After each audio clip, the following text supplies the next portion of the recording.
So now we're going to skip straight over to round 95, the very last round. Yeah, we had one round in there where Mayhem got a POV in, and now they've added to the POV that they're throwing, and now they've got a replacement they're submitting, which, of course, in hindsight, it's terrible timing. Yeah, because it's the last round, they'll never see it. Down for a patch Galactica also is going to be hit by, although I will say in Galactica's case, that's at least a service that was performing really poorly, so they're putting back, hopefully, either the original or one that has better performance, which would be good. Jima's going to ride that one out to the very end. They're going to leave that busted availability on TPM in there.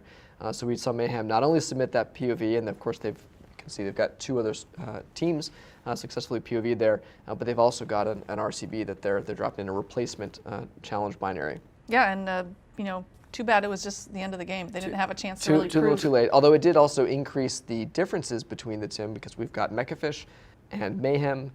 The leads there are even greater, of course, this round because Mayhem is actually patching, and as we know that patching is a risky proposition. Well, that's the end of the game. Let's take a look at the scoreboard. Well, down at the bottom here, we see Crispy.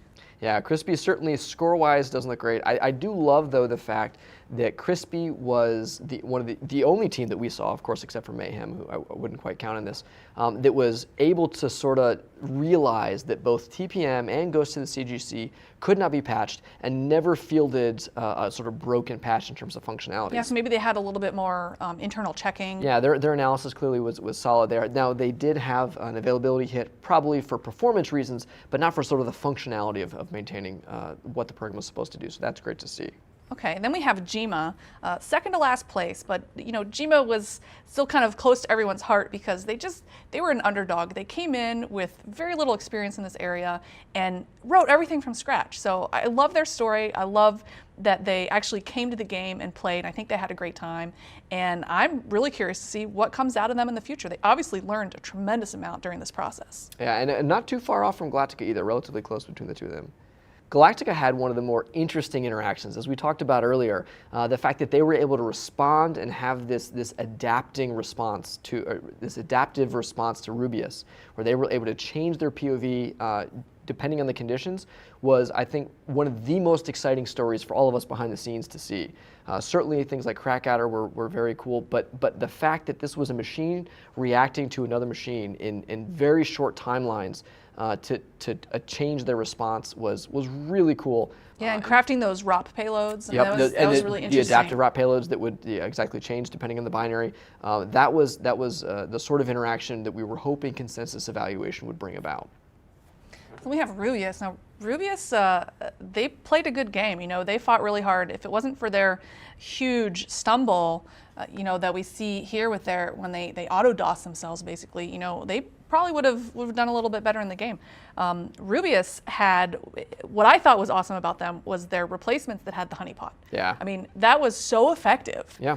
Throughout the game, and just so interesting that they put that in there. I think that we talked about Mechafish had a honeypot too, but it was hidden behind their anti-analysis. Yeah, their honeypot didn't draw flies, right, or didn't draw the bears to it. Whereas, Rubius's honeypot was, I think we didn't even realize at the time of the game how effective it was. Only in hindsight, really digging through the data, do we see how often other competitors were attacking the honeypot as opposed to the real vulnerabilities that we knew the competitors could do. So that worked out well for them.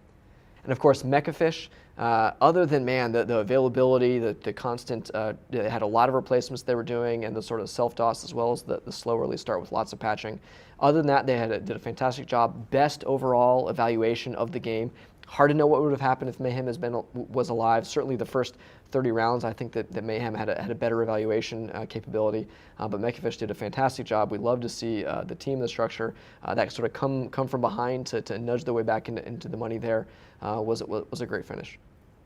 In second place, we have Xandra. Xandra, kind of stands out in second place because they didn't have the auto-DOS situation, the kind of stumbles that Mechafish and Rubius had. They just had pretty solid performance right across the board. They didn't have quite a solid performance, as a first place winner, but they just kind of kept it together. They played a really, really decent game, and they came in second.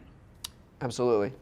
Of course, Mayhem, that lead really did narrow. The points here still, 8,000 point difference looks bigger than it is, only because of the sort of relative scale of the total point buckets at this point, but that was only a 3% lead that they've gotten to narrow down to. So it certainly was getting closer. And had this continued on, we would have expected to see them swap places potentially if they weren't able to recover. But they only got this far because of that great lead. They really just did everything so well at the beginning, a fantastic evaluation. They were smart about the strategy. They didn't patch unless they absolutely had to in reaction to a POV that was successful against them. So they were very precise and careful when they patched. Good evaluation. And when they did patch, they were able to increase their security. So just that overall solid score, that 9% sort of lead was a massive lead that they amassed earlier up in the lower 30s rounds. And so they were able to keep that on through the end of the game.